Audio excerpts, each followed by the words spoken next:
Pharmacovigilance in the process of monitoring safety of drugs. तो कोई अगर ड्रग से एडवर्स ड्रग रिएक्शन हो, कोई अगर ड्रग ले रहा है कोई पेशेंट और उससे कोई साइड इफेक्ट हुआ, कोई उससे एडवर्स रिएक्शन हुआ, कोई एडवर्स इवेंट आकर के पेशेंट को बता रहा है तो उसको रिपोर्ट करना। जनरली ये समझा जाता है और ये मिसकंसेप्शन है हम लोगों के यहाँ कि हर्बल ड्रग्स का साइड इफेक्ट नहीं होता है, लेकिन ये गलत बात है। अगर ड्रग है तो उसका इफेक्ट होगा तो साइड इफेक्ट भी उसके साथ होगा। तो इसलिए ये ऐसा जरूरी नहीं है कि हर्बल है तो बिल्कुल साइड इफेक्ट से पाक है, साइड इफेक्ट नहीं है, साइड इफेक्ट होगा इसका भी।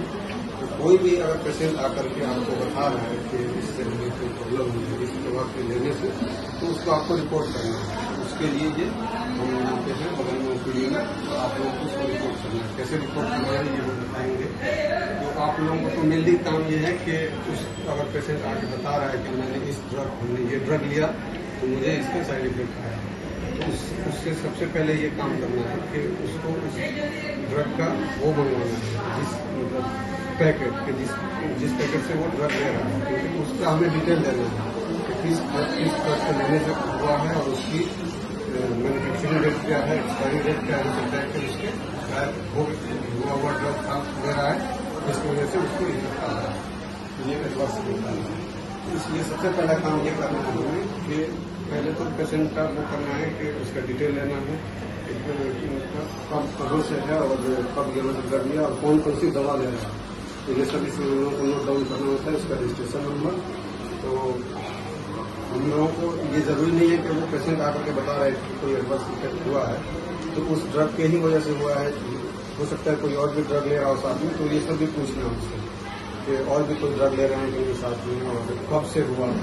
तो ये 3-4 क्राइटेरिया है। एक तो उससे प्रीवियस नॉलेज पूछेंगे कि पहले भी इस ड्रग के इस्तेमाल से कोई प्रीवियस में भी ऐसा साइड इफेक्ट हुआ या नहीं हुआ, और वो बताए तो फिर ये पॉजिटिव असेसमेंट इसको कहते हैं कि इस ड्रग की वजह से ही ये हुआ है, इसके हम लोगों को असेसमेंट करना होगा। तो इसके लिए सबसे पहले उसका प्रीवियस नॉलेज पूछेंगे कि इससे हुआ तो पहले भी ड्रग के लेने की वजह से हुआ या नहीं हुआ। और दूसरी बात टाइम पीरियड देखेंगे कि इस ड्रग के लेने के बाद ही ये इसको इफेक्ट ये इवेंट हुआ है, जैसे कि लगता है कि मुझे फीवर हुआ है या वैसे हुआ है या और भी कोई वोमिटिंग ये सब हो रहा है, तो ये हमें असेसमेंट करना है। उसके बाद दवा को डी-चैलेंज करते हैं, यानी दवा को रोक देना है।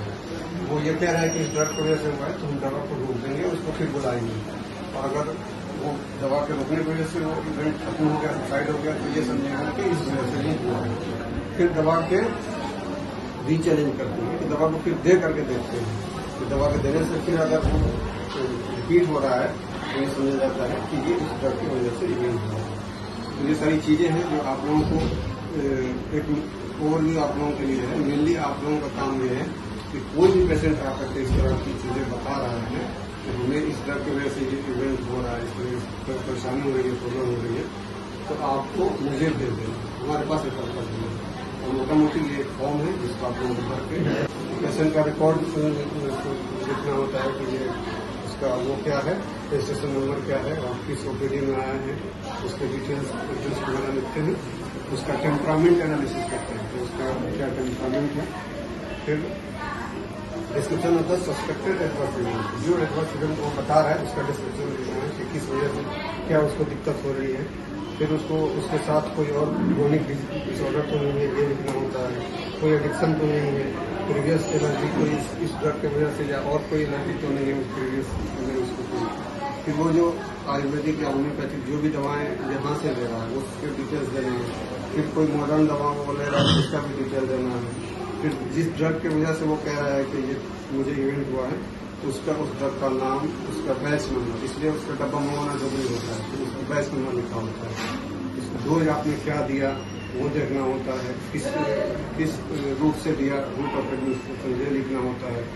और उसको जो इवेंट हुआ है वो कब स्टार्ट हुआ और अभी तक हो रहा है या रुक गया है उसका डेट लिखना होता है। और details of drug substitute for area, तो वो सारे डिटेल्स उसको लिख देंगे जिससे आपको लग रहा है कि इस वजह से इसको हुआ है। फिर मैनेजमेंट पूछेंगे तो आपने उसको क्या मैनेजमेंट उसका दिया, अगर वो एडवर्स इफेक्ट हुआ है तो या तो कुछ सब्साइड हो गया या ड्रग को रोक देने की वजह से सब्साइड या आपने कुछ मैनेजमेंट किया वो सब भी लिखना होता है। फिर पेशेंट रिकवर हो गया तो उसके डिटेल्स लिखनी, अगर नहीं रिकवर हुआ या फैटल है अगर उसको डेथ हो गई है वो सारी डिटेल्स भी देनी होती है। और कोई लेबोरेटरी इन्वेस्टिगेशन में कोई एबनॉर्मल फाइंडिंग हुई है तो वो लिखना होता है। और पर्टिकुलर ऑफ एरिया रिपोर्ट जो रिपोर्ट कर रहा है उसके डिटेल्स भी लिखनी होती है। और कुछ यहाँ पे एक ये है प्रोबेबिलिटी स्केल, इसको कुछ सवाल पूछ के इसका असेसमेंट करते हैं कि ये जो एरिया उसको हो रहा है वो वाकई इसके वजह से हुआ है। तो ये कुछ सवाल हैं जिसको आप लोग इसको मैं करता हूँ, मैं फिल करता हूँ। तो ये हमारा काम है। बस आप लोगों का काम ये है कोई भी एडवर्स इफेक्ट आप लोग कोई पेशेंट आकर के किसी भी तरह का कुछ बताए तो उसको आपको रिपोर्ट करना है, ठीक है, मुझे रिपोर्ट करना है।